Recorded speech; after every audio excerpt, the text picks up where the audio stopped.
Hi everyone, I'm Tina. This is To the Inner Wild. Thanks for stopping by. Welcome to my channel, or welcome back. Anyway, for those of you who are not psychic at the moment, because I believe we all have the ability for that, you would be able to tell that things are not so peachy keen, but I'm striving for the best.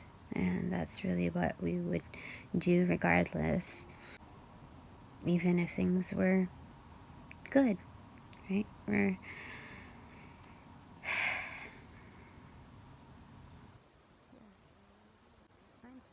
improvement. I'm obviously hungry for it if you heard my stomach.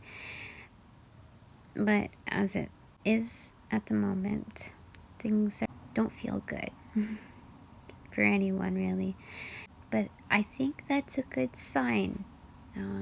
Yes, angels, I call upon you, ancestors and higher selves of those that are watching here and now, yours and mine, for guidance towards the highest good. I thought I'd share this moment with you and better comprehend the blessing within it. Things don't feel too good right now, but it's part of the process, yeah?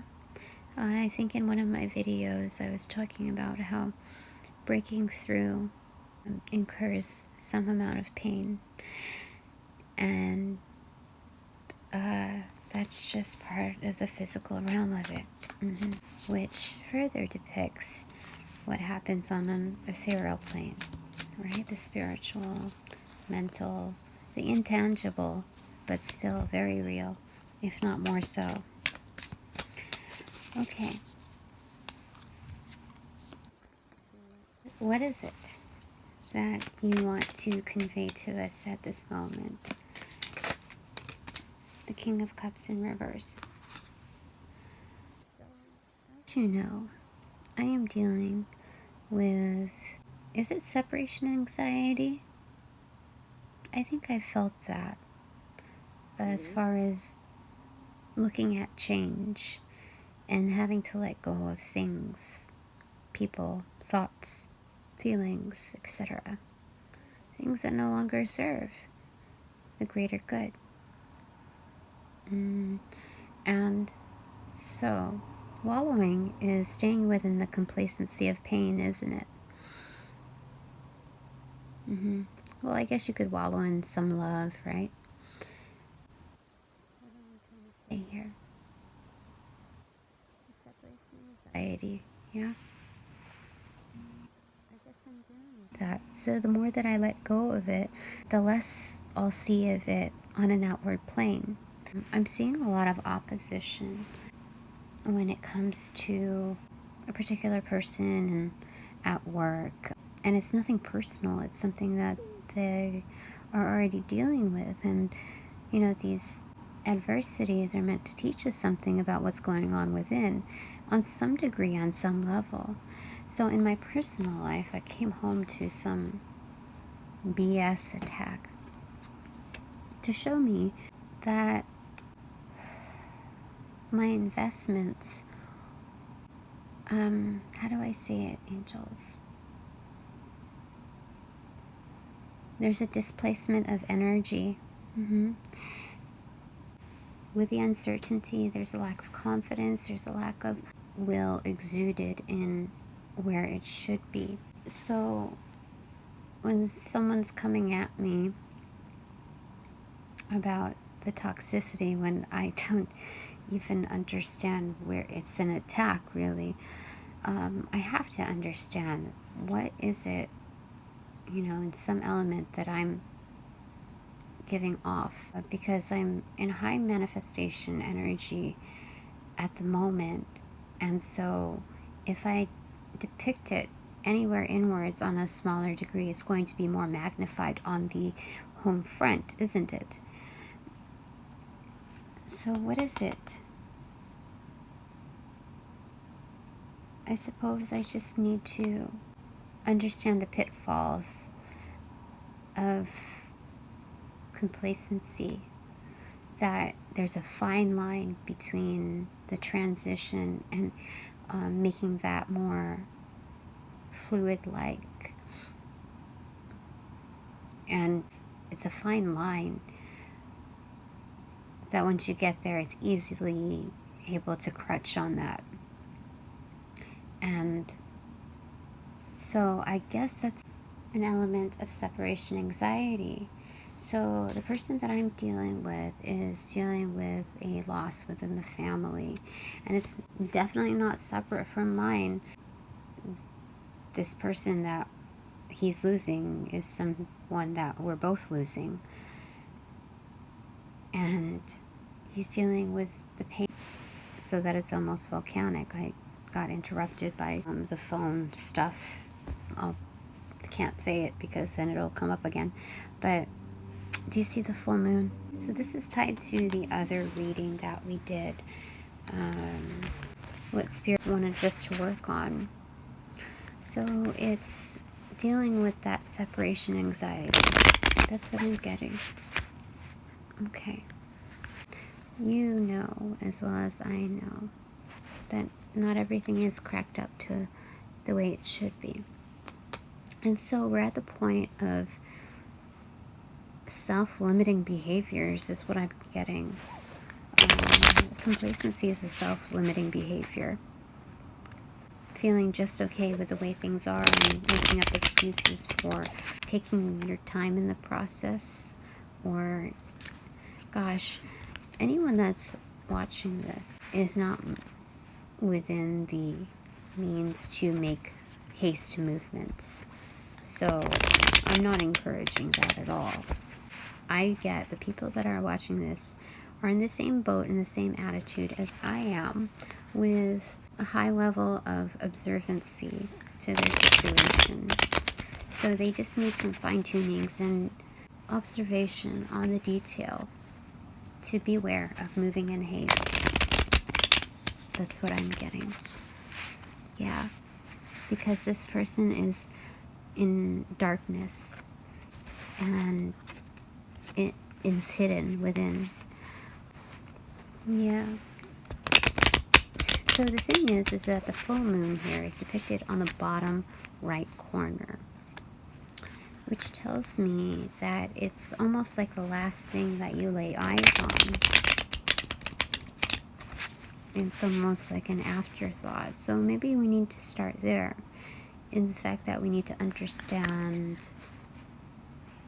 the lies, the mystery that's hidden way deep down. Yeah. What's driving us at a certain level of illusion. Because illusion doesn't have to be something that's shiny. Illusion can be a blanket, a mask, yes? It doesn't have to be shiny to divert attention. Yeah. It could be almost like camouflage, yeah? Something to hide a mess. Something to, yeah, keep something out of view. So maybe this is something that's very ingrained. Spirit, what else did you want to convey to us? Okay, something just flipped. What was it? Something flipped, but it covered up again. Okay. Oh, see? Oh my gosh. This was on the... I didn't even see it on the floor. So this wanted to tell us something. What's on the bottom? The Lovers in reverse. Misalignment. Within. Okay, well, vanity is what I'm getting, but Temperance and the Queen of Wands in reverse. Huh.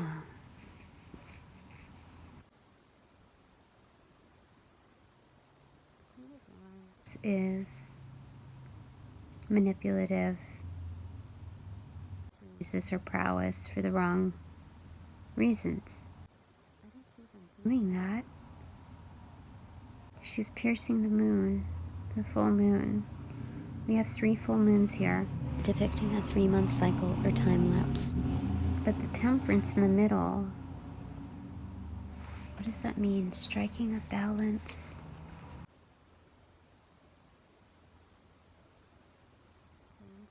Aside for now.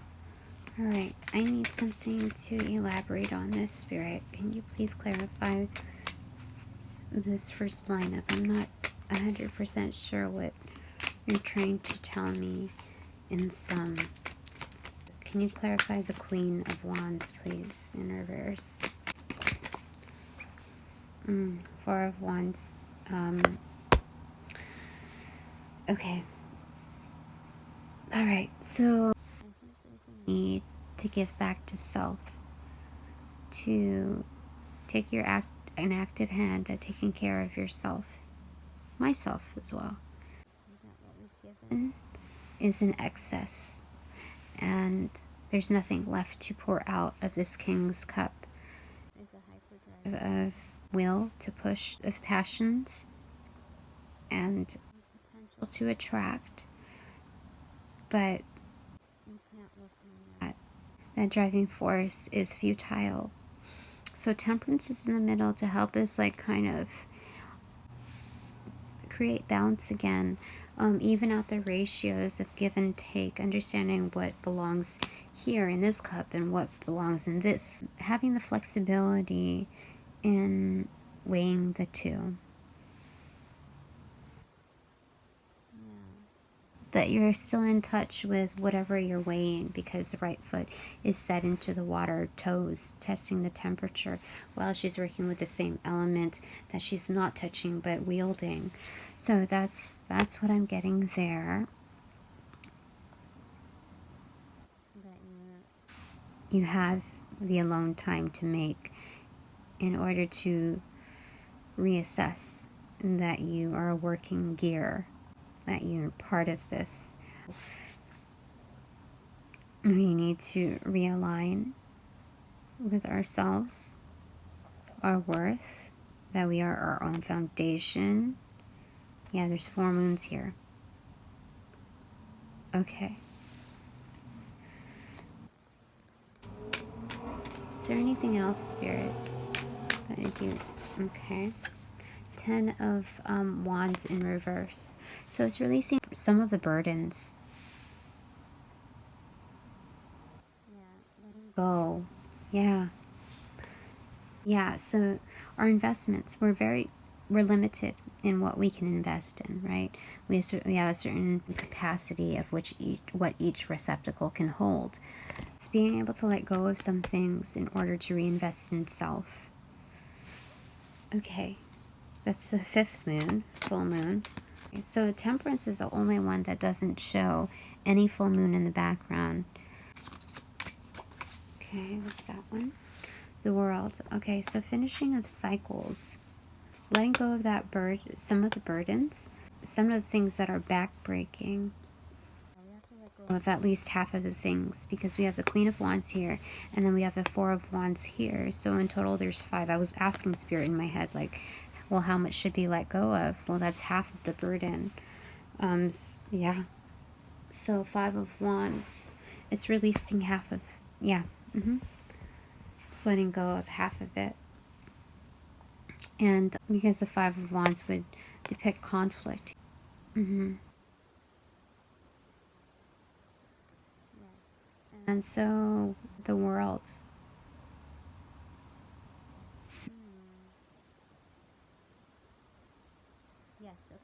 So the World holds 2 Wands, right? So the remainder is 5 of Wands, and I'm thinking that's still conflict, right? Well, you're only holding on to 2. You're using 2, like the planning, the strategizing, what's next, what's ahead, what you're left with after you complete the cycle. So we have the red there and then the yellow there. So we have the root chakra and the solar plexus chakra. A slight reference of driving force at the baseline, with the healing serpent coming full circle, knowing where it starts and where it ends. And 2 fish, which are very lucky, flying overhead. what this tells me, and it reminds me of the flying trout or a flying fish that you can fish basically with a net, with how they fly over. This is like wild fish. There's abundance, like just leaping out in the act of doing this. Yeah, the Two of Wands, when you separate that from the remaining 5, then you have the Three of Wands. So once you're wielding this, there's also what remains is Three of Wands, which is the horizon, the perspective, what lies beyond, on the return, the realm of opportunities after planning. So once you're freed up, you're able to have the opportunity of more movement, closure. So she's wielding this almost like batons.